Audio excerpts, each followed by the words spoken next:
listening to the Spirit Podcast.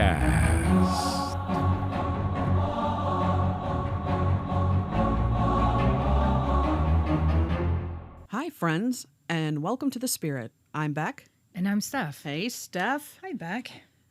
You know what happened, Steph? What? I got a text from my mother that said, someone just opened the screen door and knocked hard, then closed the door. The dogs went crazy. I looked out the window, and no one was there. I grabbed my revolver and opened the door. Nothing was on the porch. No truck, no packages, nothing. I called her, and I said, "What's going on, Ma?" And she said someone was banging on the door, but nobody was there. There was no packages delivered, nothing. She even looked out the window and checked. But when she came back in, the gas on her stove was turned on. Wow. That's really scary. It sounds a lot like Gabby's story, because didn't she come home and her pilots are lit? Yeah, on all her... of them. Now, she didn't see any kids, though, but still, that was just a little... I love the country, but I don't want to live there because there's too many weird things that happen. It is scary. I'm glad I'm kind of more located towards a little bit of civilization. You're away from the city, but you have a population around you. Yes. I could run to a neighbor if I need to. Yeah, your mom is pretty remote. Yeah. So, man. I had to share that with the audience because I think our Black Eyed Kids episode, or our Black Eyed People episode, really screwed some people up. And Mom doesn't have dementia, right? No, absolutely not. She's doing great. She's very lucid. I know, I'm just joking. I know when she listens to this, she's going to laugh. What else? Genesis chapter 6. There were giants on the earth in those days and afterward. Today's show is about Nephilim. Yes. I didn't really know about this until probably years later, after I started taking religion and the Bible very seriously.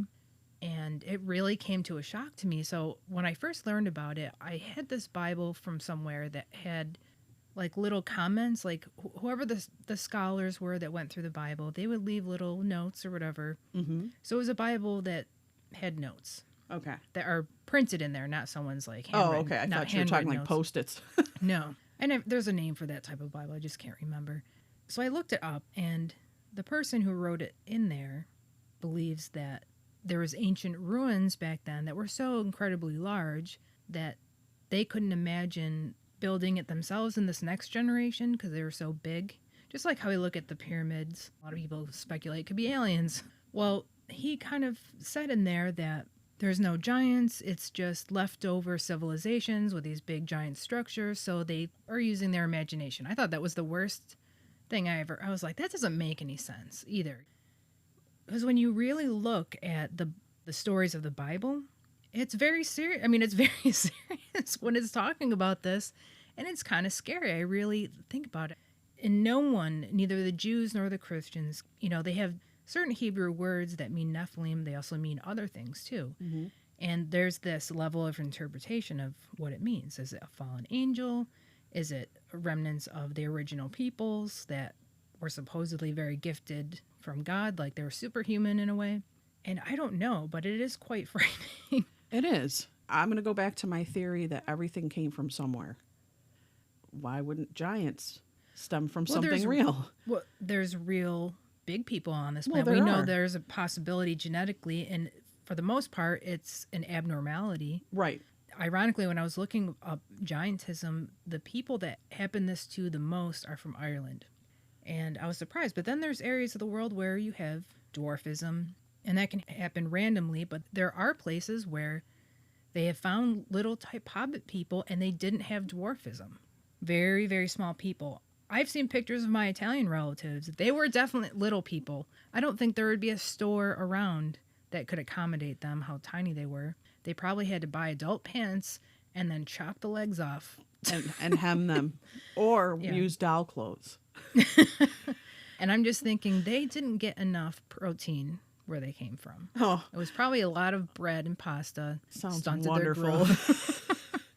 Yeah, I know. No one's short in our family now. A lot of that has to do with your diet. So we know that there's big, huge people exist. Look at Shaquille O'Neal. Right. Like, Grace Jones. Grace Jones is tall. There's a lot of tall people out there, and some that are super athletic. So it's amazing what they can do. But these giants that people have recorded, and I think the most unique thing and what really stands out to me is that like every culture has giants. They all have 6 fingers, 6 toes. They're cannibals. Yeah, they that is terrorize weird. people. Yeah, the cannibal thing just gets me. Yeah, and I'm like, why is it always the same story? You have the Native Americans here in the U.S. have the same story. It's the Jews and the Irish and the Italians, giants all through the Middle East, Right. giants throughout Europe. Same story. I can understand it could spread there because they're closer together. But when you have a Native American, they haven't come in contact. That's the thing, too. When you play telephone or operator, that game where you say something to somebody, it tends to morph and the story changes. And then the story becomes completely different. But like you said, it's similar across the board, which is very weird, which leads me to believe this is very well possible. Is there evidence of giants? They're spoken of, like you said, in the Bible. Mm-hmm. The same can be found in the sacred Thai text of Ceylon, in Greek mythology, as well as in the Aztec, Egyptian, Irish, or Basque traditions. Wow. So you're right. It's worldwide. It is, yeah. The legacy of this race was supposedly reflected in the megaliths, in the colossal mounds of the northeast of the United States, such as the ruins of Baalbek, Lebanon, or those in Bolivia or Peru. Some authors argue that in the distant past when giants walked on Earth, they helped build massive monuments using stones weighing more than 100 tons. So you kind of wonder. Yeah. Well, the other thing with giants is how do they hide themselves? They're so big. Right. Are they just a mythical thing that just appears? Or a mystical thing, that just appears? When you look at the Bible and it says the Nephilim were in the earth in those days, and also after that, when the sons of God came in unto the daughters of men, and they bore children to them, the same were the mighty men that were of old, the men of renown. So these are evil to the point of view of the Jews at the time. They're evil creation that Right. mated with human beings, which their offspring were the giants. And this story also goes hand in hand with some other ones too. If they think they're the fallen angels, there's a lot Right. of parallels with aliens and fallen angels. It's the tie-ins, yeah. And it's all really fascinating. I find it like, wow, maybe really strange stuff out there. I don't know how to. There really is. I mean, and the more research we do, the more it's undeniable almost. It's hard to say that this is absolutely nothing when you have researchers and historians and people that really did their homework to show you that there could possibly be proof. Now, did you know there's a book of giants, which is, by the way, incomplete? More than a decade ago, researchers came across thousands of ancient scrolls in the Qumran caves. Among the scrolls, they found the Book of Giants, which speaks of the Nephilim and their destruction. That's very fascinating because without the Qumran scrolls, those are the Dead Sea Scrolls, we wouldn't have a lot of proof. There's a lot of things that they use those to reference scriptures and things like that has helped Christianity's helped Judaism. So to me, I look at that as a great source of information. But it's amazing that there's all this dedication. Those are probably monks that put them there a long time ago. The fact that they took the time to write about these. Well, you can't help but think that there's a a massive cover-up going on here. It's weird because to me, I would think that the church, for the most part, would embrace it because it's coming from the Bible. Well, it's horrifying. They're cannibalistic giants that are just running around. It takes troops and armies to take them down. Yeah. And we don't know their temperaments. Are they crazy asses? I think that they are. I mean, I think that they are almost inhuman, the way that they behave. Like Jack and the Beanstalk. They're up there eating people. They're always cannibals. Cows are bigger than us. Bison. Okay, here we go. According to the ancient text, the giants, the Nephilim, became aware that due to their violent ways, they faced an imminent destruction. They asked Enoch to speak on their behalf to God. The Emim had dwelt there in times past, a people as great and numerous and tall as the Anakim. I don't know if I'm saying these right because it's Hebrew. They were also regarded as giants. They're saying that their heights ranged between 7.6 feet and 10 feet. And their skulls, presumably those of men, are much larger than the heads of any race which inhabit America today. They tend to have a double row of teeth, 6 fingers, 6 toes, and like humans came in different races. The teeth in the front of the jaw are regular molars. Heads usually found are elongated due to longer than normal lifespan. A lot of people believe that there's dormant giants in the ground and that they could be unleashed upon us. I have a hard time believing that one, but there are some people who believe that. But if you ever heard of L.A. Marzulli, he's a big believer In the Nephilim. in the Nephilim. Yeah. Huge believer. With all the same traits, I'm going to read to you, when we go later on about the Native Americans, Okay. what they saw and what they've passed down through stories are white giants. Red hair, Right. 6 fingers, 6 toes, multiple rows of teeth, cannibal. Same thing. It just blows me away. And then I think the writer also talked about they've been finding, not just giants, but other races like in China. Here we go. A giant footprint in China. Okay. Near the village of Pingyan in China, a group of adventurers came across what seems to be a massive footprint embedded in stone. Having the length of 57 centimeters and a width of 20 centimeters, this massive footprint leaves little to the imagination. But that's just one of the many footprints that were allegedly found on Earth. A massive footprint in South Africa. The stone where the footprint was embedded supposedly dates back to 200 million years, known by the locals as the footprints of the god. Tellinger describes the 1.2 meter long footprint as a sensational discovery and believes it dates back to 200 million years. That's really big. It's big. That is big. It's a right foot, but I see 1, 2, 3, 4. Well, you can't see all the toes in it. But No. Interesting that it's embedded in the rock. that's incredible. Also makes you wonder with the Bigfoot sightings. They're humongous. And people say that it looks like a man, like a hairy man, but kind of like a beast too. I don't know if the giants were so much. I think they were more human-esque. They had skin, but they had red hair and red beards and stuff. Yeah. Yeah. But the one story I will tell you about the giant of Kandahar was hairy all over. Okay. And I thought, wow, that sounds like a Bigfoot. And some people have horrible stories about Bigfoot. If we take a look at ancient Japanese mythology, we find descriptions of the Oni, a kind of supernatural ogre, which is depicted as a hideous creature with sharp claws, 2 long horns protruding from its head, while having humanoid characteristics. It seems to be everywhere. Yeah. And I would say that the story of ogres is basically like giants. They're Right. gross and they eat people. We have a 2-headed giant from Patagonia. This is a 2-headed giant that, according to reports, was captured by the Spanish sailors in the 1600s. When this giant was captured, he was killed while trying to escape from his captivators, as the Spaniards killed him with a pike through the chest. Eventually, the story faded away until the mummified remains somehow got into the UK in the 19th century. In 1914, after being passed from one showman to another, the mummified remains of Cap Droit ended up at Weston's Burnbeck Pier. There, his remains spent 45 years on display until Lord Thomas Howard purchased the remains in 1959. Cap Droit continued to amaze people and somehow ended up in Baltimore, Maryland, in a strange collection at Bob's Sideshow at the Antique Man Ltd. In Baltimore, owned by Robert Gerber and his wife. Sadly, other than the myths, legends, and stories, there's little we have about giants. This is an article from a website called Ancient Ones.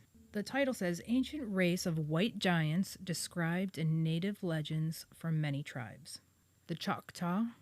Horatio Bardwell Cushman wrote in his 1899 book, History of the Choctaw, Chickasaw, and Natchez Indians, the tradition of the Choctaws told of a race of giants that once inhabited the now state of Tennessee, and with whom their ancestors fought when they arrived in Mississippi in their migration from the west. Their tradition states that the Nahulio race of giants was of wonderful stature. Cushman said Nahulo came to be used to describe all white people, so it's like their general term for all white people, but it originally referred specifically to a giant white race with whom the Choctaw came into contact when they first crossed the Mississippi River. The Nahulo were said to be cannibals, whom the Choctaw killed whenever the opportunity arose. Comanches. Chief Rolling Thunder of the Comanches, a tribe from the Great Plains, gave the following account of an ancient race of white giants in 1857. Innumerable moons ago, a race of white men 10 feet high and far more rich and powerful than any white people now living, here inhabited a large range of country extending from the rising to the setting sun. Their fortifications crowned the summits of the mountains, protecting their populous cities situated in the intervening valleys. They excelled every other nation which was flourished, either before or since, in all manner of cunning handicraft, were brave and warlike, ruling over the land they had wrestled from its ancient possessors with a high and haughty hand. Compared with them, the pale faces of the present day were pygmies, in both art and arms. The chief explained that when this race forgot justice and mercy and became too proud, the Great Spirit wiped it out, and all that was left of their society were the mounds still visible on the tablelands. The Navajo. Yeats also writes of the Sarnake people of Navajo legend, describing them as a regal race of white giants. I'm just going to pause because I'm amazed that all these 3 different tribes, different places of the United States, have white giants in their oral history. And that just blows my mind. So, a regal race of white giants endowed with mining technology who dominated the West, enslaved lesser tribes, and had strongholds all through the Americas. They were either extinguished or went back to the heavens. The Manta. Never heard of Manta tribe.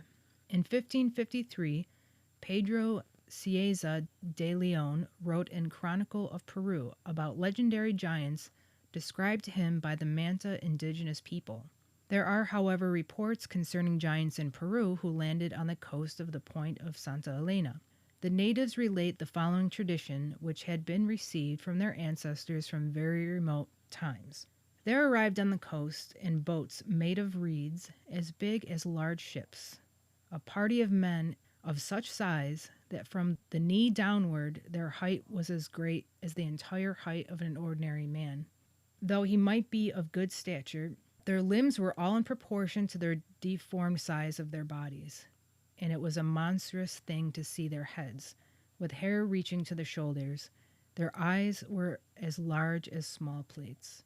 So it says Leon said that the sexual habits of the giants were revolting to the natives, and heaven eventually wiped out the giants because of those habits. How would it even There's be only one possible left. for them to breed with human women? Oh, I know. I'd be scared. You'd die. That's what I'm saying. How could you even have children?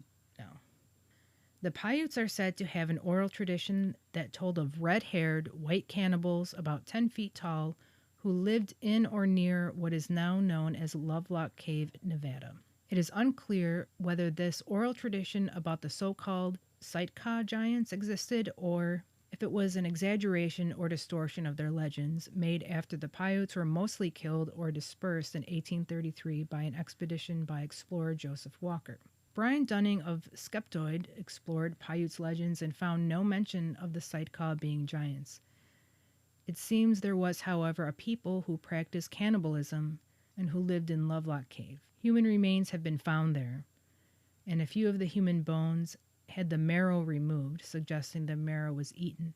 Cannibalism seems to have been a rare practice among these peoples, however. So basically, I think there was a cave that they found, the natives knew there was human remains, and maybe a story could have started from there, but, I don't know. Who knows?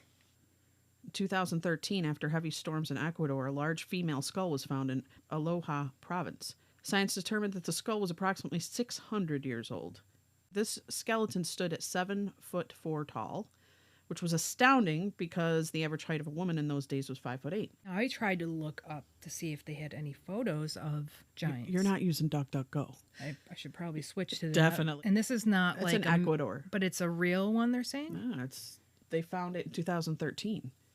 Holy moly. They researched into this, and it led into the discovery of 5 more giant skeletons in that same area, all between 7 and 8 feet tall, and they were buried in deep, elaborate graves. They were found at 2 separate sites, leading scientists to conclude that they were probably from 2 different tribes. So they're tribes of giants. The remains of a much larger giant were found in Ecuador in 1964. Father Carlos Vaca, a priest who worked with hospitals, was called upon to examine some strange bones found in a mountainous area. Vaca determined the bones were human, despite being incredibly large. The bones were taken to Austrian artifact researcher Klaus Donner, who allowed several experts to view the bones. They all came to the same conclusion. They belonged to a human who likely would have been over 25 feet tall. That's what you were looking at. They also concluded that the bones were over 10,000 years old. Wow. The New York Giants, 1871 archaeological dig at the Native American burial ground unearthed 200 giant skeletons, some measuring up to 9 feet tall. The remains could have been up to 9,000 years old. And how tall were they? Over 9 feet tall. Wow. The Giants of Death Valley, 1931. They discovered some caves and tunnels in Death Valley, decided to explore them.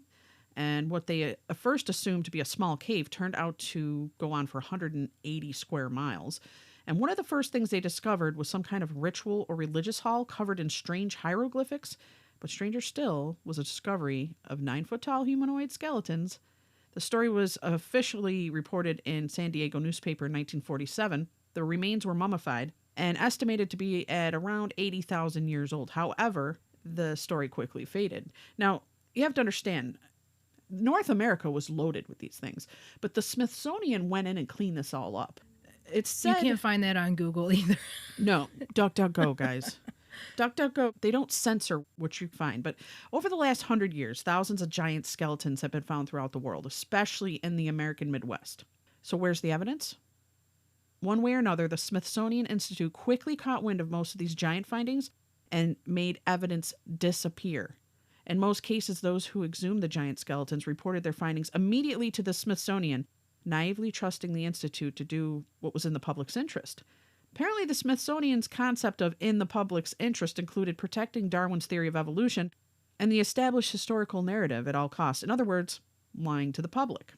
In August of 2015, a U.S. Supreme Court ruling forced the Smithsonian Institute to admit that it had been covering it up and destroying tens of thousands of giant skeletal remains since the early 1900s, destroying them. The case against the Smithsonian was made by the American Institution of Alternate Archaeology, AIAA, and the irrefutable evidence came from the whistleblowers within the Smithsonian who admitted to the existence of documents that allegedly proved the destruction of tens of thousands of human skeletons reaching between 6 and 12 feet in height, a reality mainstream archaeology cannot admit to for various reasons.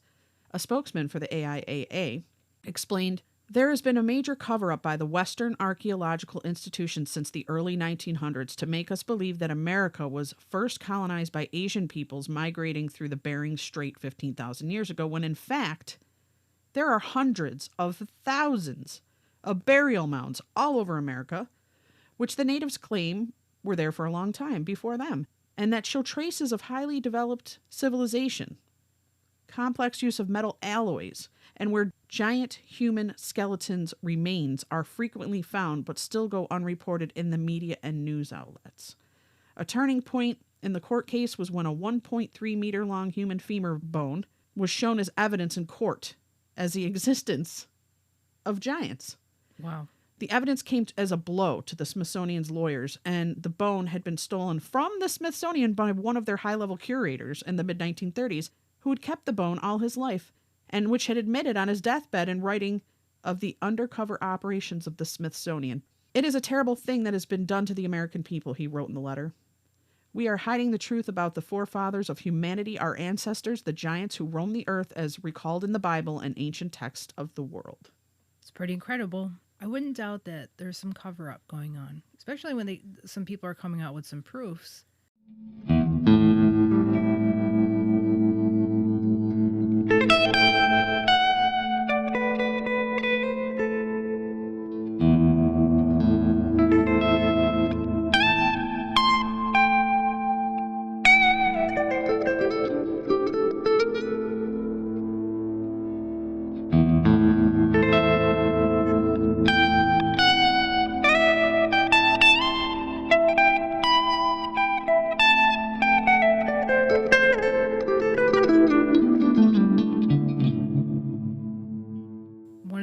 struggles with a lot of people now is trying to balance their spiritual beliefs or their religious beliefs with scientific beliefs. And if you look at the way that science is formed, and it's wonderful what we do have, there's this, I think, purpose of trying to destroy the spiritual belief and to kind of rip apart any historical stories or values that come from the Bible. What is that about? Control? I think it's Controlling the narrative? I think there's a lot of people who they're intellectuals, they're in the field of science, and they don't believe in God. And I think to them it's irritating. They're not open-minded to that, and they try to always, I think, fit that narrative. There's so many things that are changing all the time. Do you remember back, I think it was in the 90s, when CGI stuff was so rare to see, but every once in a while they'd have something that maybe they'd try to put together, and they formed these like Neanderthal people, whatever they were, with the CGI, just because they wanted to show people what they think they looked like. Right, I do remember that. They were so terrible looking. Oh, yeah. They basically look like monkey people. Yeah, strange monkey people. And now they backtrack on that. And they try to make you believe this is What you look what like. you look like. Yeah. And now they don't believe that. They think they look more like, and it's just weird. That was like maybe a 20-year Decade ago? yeah, even more than that. Okay. Like, but how everything changes so rapidly. Just the DNA information that we have kind of disputes a lot of the Darwinism, because there hasn't been a species crossover. Nothing jumped from one species to become another. And that was the whole basis of Darwin. If that was the case, then why would there still be a species that exists? Wouldn't they have all jumped over? Yeah, and they all have answers for this. But what I think is that people, animals, and things change, but they don't jump species. No. That's about as far as they go. You could ask a zillion of them, can you give me an example of, one species jumping from one to another? And they can't. It doesn't exist. But they hold on to this so strongly. It's like an ideology, just like people that believe in God, and they only open to the one thing that they believe in. All you have to do is think about these things like rationally. Sit and actually think logically. Steph was talking about the Paiutes of northwestern Nevada, and they had an ancient oral tradition that the states went to war against a ferocious enemy tribe of red-haired cannibalistic giants, known as the Sitaka. The chronicle states that the Paiutes trapped these giants inside a large cave, set it on fire, and then shot any escaping giants with a fury of fire-piercing arrows. There's a written account. In 1883, Sarah Winnemucca, daughter of Paiute chief Winnemucca, wrote the first known autobiography of a Native American woman called Life Among the Paiutes. In this book, Sarah writes about the red-haired people-eaters that her tribe exterminated, as well as her family's most treasured garment passed down from generation to generation, a dress trimmed with this red hair. The Cave and the Miners. In 1911, a group of miners, led by James Hart, began digging out 250 tons of bat guano, and it's now known as Lovelock Cave. Located 93 miles northwest of Reno, these miners discovered countless cave artifacts, burnt arrow shafts, there you go, a cave ceiling charred black by fire, and skeletons and skulls of giant proportions. That ties in with the Native Americans' autobiography. The archaeologists and artifacts. In the spring of 1912, the University of California sent L.L. Loud to conduct archaeological excavations at the Lovelock Cave, and he estimated that the earliest inhabitants once visited the cave around 4000 BC. He obtained over 10,000 artifacts and specimens, which included a donut-shaped notch stone calendar, elaborate duck decoys, very large weapon shafts, and a gigantic pestle and mortar. In 1929, the field guide Lovelock Cave, archaeologists validate the oral tradition of the Paiutes and the testimony of the miners regarding the red-haired giants by documenting their findings of skeletons with red hair and by providing photographs of the large-looking skull as well as something else, the humanoid. There's a photograph of a humanoid-looking skeleton they unearthed, and it's eerily similar to the humanoid and elongated-looking skulls found in the Paracas, Peru. Considering the size of the skull in comparison to the size of the body, look at the placement of the large eye sockets along with the small face and jaw. I'm going to show you this stuff. That looks like an alien. Yes. Is that a baby, though? It didn't say that it was a baby. That's what they found in there. But anyways, the proportion of the eye sockets are way larger. And the head is is very elongated round like and they speak about. Tiny chin. They're saying that was from the 7 to 10 foot tall giants. That wasn't small? No. That's probably just the top part of it, and it looks weird because that was like a very old picture from 1932. More ancient mummies and giant skeletons discovered near Lovelock. They found, of course, these guys were from the Smithsonian. 9,500-year-old DNA tests proved that they were not of Paiute origin, but of Caucasian origin. They found 2 very large skeletons, and it was in Humboldt dry lake bed near Lovelock Cave. One measured 8.5 feet, and the other one was 10. The Humboldt Museum witnesses and photographs. There was a handful of people who testified to seeing these giant skulls from Lovelock Cave in a storage room at the Humboldt Museum in Winnemucca, Nevada.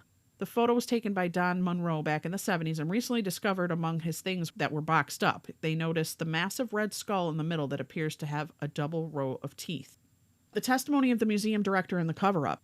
Recently has been confirmed that 4 of the ancient skulls unearthed at the Lovelock Cave are in fact in the possession of the Humboldt Museum in Winnemucca, Nevada. According to Barbara Powell, who is the director of the collection, the museum is prohibited by the state of Nevada from putting the skulls on public display because the state does not recognize their legitimacy. Again, with the cover-up stuff. Yep. There's, this is going out there too, because I'm a big believer in science, but like when you consider the dinosaurs, there's a lot of Christians out there that do not believe in the whole narrative that dinosaurs are millions and millions of years old. Right. They think that they could possibly have existed at the same time as human beings. I've never really got too deep into that to try to debate it, but when you think about, there's different time periods where things were giant, like maybe you needed to be freaking huge. You must have. To deal with, if you're around, I mean, just a hypothesis. I'm not saying this is great because let's roll with it. Think about it. It makes total sense. If you're living in a world of dinosaurs, you're not going to survive. You need to be huge. No Everything. way. There's supposedly, there's even time periods when insects and plants were ginormous. Birds were huge. Yeah. So there's been different time periods of animals and plant life that existed that are humongous. Yep. So I can't see that, it's out of the question that there would be Giants. And what was their purpose. Of course, there's the legends that they're coming from otherworldly places.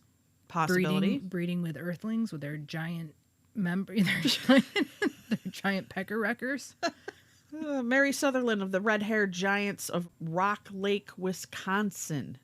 Don't you know that there's red-haired giants in Wisconsin? Now, this woman wrote, and this isn't very long. Mary Sutherland is an author and researcher, and she focused her work on consciousness studies, ancient history, and unusual phenomena. And she's a hands-on researcher. And she's basically saying that they ruled over men and earth with ships faster than birds' flight. Ships that reached their goal without sails or oars, and by night as well by day. They had magic stones to look into the distance so they could see cities, rivers, hills, and lakes. Whatever happened on earth or in the sky was reflected in those stones. They had great knowledge and could suspend the heaviest stones, fling lightning, or melt rocks. That sounds pretty alien to me. Mm-hmm. Prior to the upcoming cataclysms, the ancient gods left Earth for safer places. According to Tatunka Nera, after the former masters left in the year 0, a global catastrophe occurred. Before leaving, they gave the sacred knowledge to their earthbound offspring to protect until their return. These people were known as the sacred record keepers. The pre-diluvium patriarchs took shelter in underground cities, underground tunnel systems, and the high mountains above flood level. When the star visitors returned from the heavens, these grateful patriarchs gave them their loyalty and defied them as gods. Let's get a little crazy. A lot of people dismiss this guy, but there are 2 people. One is named Corey Goode, and he allegedly worked in the secret space program. And he allegedly knew that there were redhead giants, and they were in stasis.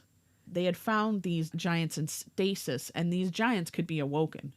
I think you sent video to me on that years ago. They were really weird looking. You would have to be an amazing artist to recreate that. I mean, an amazing artist. They were actually very good looking, beautiful looking, but they had the red beards, like the men had the beards. So if someone had to put together something fake, they would have to be Hollywood level artistry. That's how good it was, what we saw. Another guy who is a little controversial, Stephen Quayle, and he's on Coast to Coast a lot. You heard him? Yep.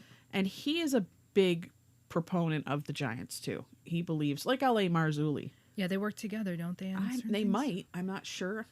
But Quayle uses biblical sources to support his analysis of giants. and what they meant for humanity in the current era. And basically, he views them as biblical Nephilim, who are the offsprings of demonic entities that are hostile to humanity. I do agree with that for one reason. Because if it's something, of a fallen angel, Yeah. angels don't have bodies. They cannot reproduce. So they can do terrible things to people, but they cannot make children. I think that whole idea squashed that would be a fallen angel, because they're spiritual beings. They are not physical beings at all.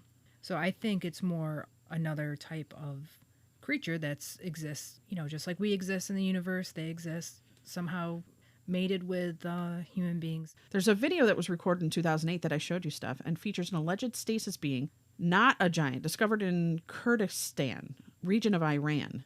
According to Good, they're keeping these hidden. Yeah, I remember this. Yeah. Just the artifacts that are in there. It's hard to get an idea of how big they are. They look like a big man. Do you see the red hair? Is that the one with the red beard and everything? Yeah, it's like blondish. Doesn't he red. look like a king? Yeah, he's wearing a helmet. He's got a big long nose, but like a good-looking face, like something very striking about it. I really don't know what to think of all this stuff. There's a part of me that truly believes that giants existed, and I do believe that there was a cover-up. Now, do you think that they might exist now? I don't know if they're alive now, and if they are, I would tend to believe maybe they're in stasis or off-planet. But there is one story about the Kandahar giant. The Kandahar giant, United States military has been in Afghanistan for a long time. Stephen Quayle spoke of an occurrence still classified by the U.S. government in his popular radio show Coast to Coast. The events allegedly happened in 2002 on a desert part of Afghanistan. When a U.S. Army squad went missing, a Special Ops Task Force was sent to find out what had happened, and the soldiers walked along a ragged, mountainous trail until arriving at the entrance of a large cave. Always a cave. I don't know why giants love those caves. Pieces of broken U.S. military equipment and gear were scattered all around the clearing. The task force was about to enter the cave to explore its recesses when a 13-feet red-headed, 6-digit, double-toothed humanoid emerged and attacked them. Wow. This was in 2008? 2. Oh, 2002. Let me see. 2002. According to the witnesses, the giant pierced one of the soldiers with his long spear, killing him, before the rest of the squad could take him down, shooting at his face for 30 seconds straight. Which sounds like a short amount of time, but you're supposed to drop dead once you get hit. Unless you're on bath salts. Yeah. The body of the giant was packed and loaded into a helicopter and transferred to a secret location in the USA for study. Oh, it was probably... they brought it over to the Smithsonian. Of course. Yeah. The Smithsonian's like the Vatican. It's like the Vatican for atheists. Based on Quayle's story, L.A. Marzulli succeeded in identifying and interviewing one of the members of the task force who actually saw and shot the giant of Kandahar. As the event became to be known, the soldier said that his squad, on searching the cave, had come around a gigantic humanoid with a thick red beard and long hair of the same color. Inside the cave, there were remains of human bones, leading the military to think that the creature was a cannibal. One of the soldiers was impaled by the weapon the giant wielded, a kind of long spear or lance. During the 30-second shootout, according to the witness, the United States government didn't disclose the event and has no intention to do it in the future because giants don't match with any of the way that we explain our world. The giant weighed about 500 kilograms, so I think that's like a little over 1,000 pounds probably, Okay. as estimated by the C-130 cargo plane team who transported the body from the pickup location to the United States. The witnesses remembers that one of the pilots noted a terrible stench of musk and dirt exuding from the cadaver, like a man who didn't shower for 10 years. The witness told Marzulli that the odor was more intense than that of a skunk and close to that of a pile of decomposing corpses. Kind of reminds me of the way people describe Bigfoot, they stink. Yeah. The giant wore a canvas or animal hide to protect his feet, like some sort of moccasins. We searched online and retrieved the original interview. The witness talks about the encounter with this huge being, which had occurred in a remote area near Kandahar, Afghanistan. Marzulli calls the witness the shooter due to his active involvement in the giant's killing and claims to have interviewed him 3 times on the phone and at different times to check for any discrepancies in the story. Having found none, eventually he was convinced that the event was real and decided to meet the military in person. The meeting occurred in an undisclosed location. Coincidentally, on one of his trips to meet with the shooter, Marzulli found out that his driver was a former military who had served in Afghanistan a few years later, the event he was investigating, and that he knew about it. The new witness, codenamed Mr. D, was interviewed by Marzulli in the documentary series Watchers X and said, "When we came back to base, we would hear our colleagues talk about a unit that had found and killed a person inside or at the entrance of a cave. At first I didn't think much of it, but then I've heard that fellow's size was 3 times that of a human being, and that he had more fingers and toes than a normal man, that he had red hair, and that a special unit was looking for him." As the documentary rolls on, Marzulli shows an iron tip weighing about 6 kilograms, which is about 12 pounds, is attached to a pole to make a spear. Would be difficult to maneuver for a middle-sized man. That tip was found in Michigan and given to an Indian chief of the reservation, but it is the same object that the shooter claims to have seen in the hands of the giant of Kandahar during the attack, the same iron tip that killed his colleague. In the video, the shooter is called Mr. K and is introduced just as a worker. He confirmed that he was serving in Afghanistan in 2002 and that his unit had been called for a rescue mission of another unit which had gone missing in a remote area of that country. So remote, he says, that they had to get there via air with a 4-kilometer distance flight. Goes on and on. Long story short, stay the hell away from caves. Yeah, I know. Stay out of the mountains in the Pacific Northwest. Hide in your house. Don't go to the Midwest. Stay out of Nevada, the desert. I know. We've already been told with COVID we have to stay indoors for the most part. We might as well go to space at this point. I mean, we're all locked. I don't either, but we're all locked down. We can't go for nature hikes. We're probably going to be taken by something. Just be careful when you are at home that you don't answer that door with those black-eyed kids. Oh, God. So many things that can come after us. I'm more afraid of wasps than anything else. But you're more afraid of wasps than BEKs? I think so. Than giants. I don't know, those little tiny bodies with the dangly leg, and they come too close. Just too close. What about giants with like rows of teeth? That would be scary, but I don't think I'm ever going to meet one personally. If I do, I'll let you know. Please do. Please do.